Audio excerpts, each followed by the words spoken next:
Hero first appearances tend to get most of the attention. But here's the truth, being bad, really bad, can also be really valuable. Today we're diving into the dark side with 20 villain first appearances worth a fortune. We're going to start off cold, very cold, with Batman number 121. The first appearance of Mr. Freeze, but back then he was known as Mr. Zero. $3,600 is the cost of a 6.0. Freeze looks quite different here than in his later appearances, but his appetite for Bat-Sickles has remained the same since day one. Nerd note, all price estimates here are based on the CGC 6.0 graded copies. At number 19, we jump over to one of Spider-Man's most iconic foes, Dr. Octopus, who makes his debut in Amazing Spider-Man number 3 from 1963. And a 6.0 will cost about $3,700. The cover itself features a striking silhouette of Doc Ock. Ock's complex mix of scientific genius, tragic backstory, and villainous drive made him a fan favorite from the start. Let's stay in the Marvel Silver Age, but pivot to Asgard. At number 18, we've got Loki, who makes his first appearance in Journey into Mystery number 85, just 2 issues after Thor's debut. Jack Kirby's cover is particularly well done. Loki stands above everyone, a menacing figure watching from above. While the composition leads every line toward him, it gives off a "I'm better than you" vibe, which is on brand for the God of Mischief. Coming in at number 17, we head back to the Spider-Verse with the first appearance of the Vulture in Amazing Spider-Man number 2. The cover pops with an effective red and green contrast, and Vulture's character design, an old man with a beak-like nose and wings, really nails the theme. A 6.0 will set you back around $4K. And I've got to take a moment to give props to the amazing run of villains in Amazing Spider-Man number 1 through 20. In addition to Doc Ock and the Vulture, it's packed. Sandman, Lizard, Electro, Mysterio, Green Goblin, Kraven, Scorpion, all iconic. While most just miss this list due to price, they all earned a place in our villainous hearts. Let's flip the script and talk sci-fi horror for a moment. At number 16 is Brainiac, making his debut in Action Comics number 242. On the surface, a thirst for knowledge sounds like a good thing, but Brainiac takes that concept and turns it into something terrifying. He shrinks cities, bottles them up, and then annihilates their home planets. This 1958 issue is tough to find, with just over 700 graded by CGC. It's foundational to the Superman mythos and one of the earlier examples of cerebral villainy in comics. At number 15, we dive into the Golden Age. Black Adam makes his first appearance in Marvel Family number 1, published way back in 1945. A fine copy of this issue will set you back a whopping $6,500. That may be a surprise that Black Adam costs more than Brainiac. But here's the thing, it's about scarcity. For every copy of Marvel Family 1, there are 4 copies of Action 242. This Golden Age scarcity, combined with Black Adam's increased profile in modern media, commands a heavy price tag. We need to move a little faster if we're going to catch up with number 14. It's the Cheetah, one of Wonder Woman's oldest and most iconic adversaries. She makes her first appearance in 1943's Wonder Woman number 6. This book edges out Black Adam in value, thanks in part because a villain appears on the cover, which helps demand. This early introduction of a female villain was progressive for its time and gave Diana Prince a formidable rival who will continue to evolve across the decades. No number 13 because we have a tie at number 12. First up is Shredder, debuting in Teenage Mutant Ninja Turtles number 1, published in 1984 by Mirage Studios. This book is a modern collectible legend. It had a low print run and it introduced not just Shredder but the entire TMNT team. And don't forget Splinter. Here's a little controversy. Some would argue that Shredder is on this list not because of his own merit, but because of the popularity of the Turtles. Fair, but the villainy is real, Shredder's armor is badass, and one could argue whether the Turtles made Shredder or the Shredder made the Turtles.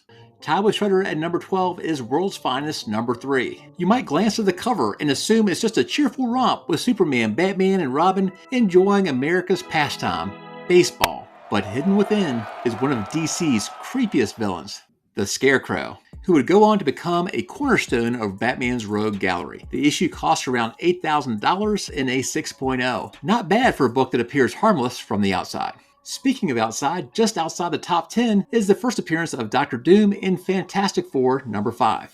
Talking about sucking the air out of the room, Dr. Doom tries to kill the team by lowering the oxygen level, reducing the Human Torch to a flicker. It's funny, everybody who looks at Dr. Doom's hand almost always focuses on the air knob, but that's not the most important control mechanism. In fact, the button beside it is Doom's favorite. FF5 is the first on our list to go north of $10,000. Kicking off our top 10 is one of the most tragic and psychologically complex villains in all of comics, Two-Face. He first appears in Detective Comics number 66, published in 1942. This book is a classic from Batman's early years and explores the duality of a man in a way that's still compelling today. Two-Face's coin-flipping justice system and grotesque appearance made him stand out from the start. At number 9, we have the master of magnetism himself, Magneto, who debuts in X-Men number 1. Now, this book is interesting. It's the most common on the list. CGC has graded nearly 7,000 copies. And yet, a 6.0 will run you about 13,500. Why so much for a common book? Well, why? Because it's X-Men number 1. So the question becomes, how much of the price is due to Magneto versus the rest of the X-Men? Hard to say because they're forever linked. But I'd argue that if Magneto had debuted in X-Men number 5, say, that book would still be valuable enough to make this list. No number 8 because we have a tie at number 7. First up is the Riddler. He makes his debut in Detective Comics number 140. This issue has one of the more memorable Golden Age covers and marks the start of a villain who's both playful and extremely dangerous. In 6.0, this book currently sells for about $14,000. But if you wanted the highest graded copy ever, a CGC 9.6, that cost a jaw-dropping $456,000 back in 2021. That shows you what high grade in a super hot COVID market can do to pricing. That same copy sold a little later, it didn't cost quite so much. I'm definitely underdressed for this next one. Tied at number 7 is the Penguin, who waddled into comics in Detective Comics number 58 way back in 1941. This issue is one of the earliest villain introductions in Batman's canon, and while Oswald Cobblepot doesn't appear on the cover, he's a major presence within the pages. The book fetches a similar price, around $14,000, and it shows how early Batman villains, even when they're not center stage visually, hold enduring collector value. The number 6 book really grabs me. It's a deep Golden Age cut. We're talking about The Claw, who first appears in Silver Streak Comics number 1. This 1939 comic holds 2 major distinctions in this list. It's the earliest villain appearance, and it's by far the rarest, with only 28 copies on the CGC census. The Claw would become the signature villain of Daredevil. Nope, not the Marvel version, but the Golden Age character introduced 5 issues later. There's a lot of folks out there who say, the Claw would never collaborate with anyone. Not true. In issue number 2, he offered his services to Hitler for a small price, half of Europe. Number 5, we don't have one because we have our last tie at number 4. Here we have Solomon Grundy, who makes his debut in All American Comics number 61. This Golden Age book is both rare and beautifully illustrated, with one of the most iconic villain covers of the era. Solomon Grundy, born on Monday, has become a symbol of brute strength and tragic origin in the DC universe. This issue is hard to find in any grade and can fetch serious money. Tied at number 4 is Tech 168, featuring the origin of the Red Hood. As many of you all know, the character who turns into the Joker. Published in 1951, this issue is a major part of Batman lore. That makes 6 Batman villains so far in our top 20. It's safe to say that the Dark Knight's Rogue Gallery is not only deep, but also the most valuable when it comes to first appearances. Receiving the bronze medal at number 3 is Lex Luthor, the bald genius who first appeared in Action Comics number 23. While Luthor isn't featured on the cover, the issue still screams Golden Age Superman greatness. 6.0 will set you back as much as a new car. We're going to take a huge leap in price from number 3 to number 2. And that's because we're talking about Marvel's most expensive villain debut.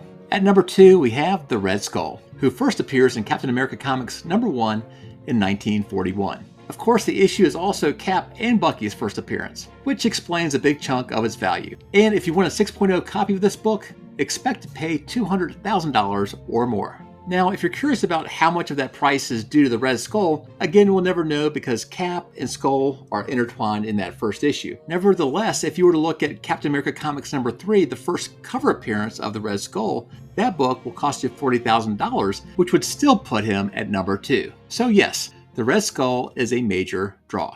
And finally, at number 1, the crown jewel of comic book villainy, Batman number 1, with the first appearance of, you guessed it, the Joker. Published in 1940, this book not only features the Joker's first appearance, but also Catwoman's. The kicker, as you noticed, the Joker isn't even on the cover. You've got to flip to page 3, and what a great page that is. My buddy Ben is always saying, gosh, I wish Batman number 1 had the Joker on there as opposed to Batman and Robin. It's legendary, and it'll cost you about as much as a house. A 6.0, about $400,000. While Batman #1 is expensive, is it rare enough to make the top 10 list of rarest Golden Age grails? To find out, check out this video. Thanks so much for watching, and I hope to see you around real soon.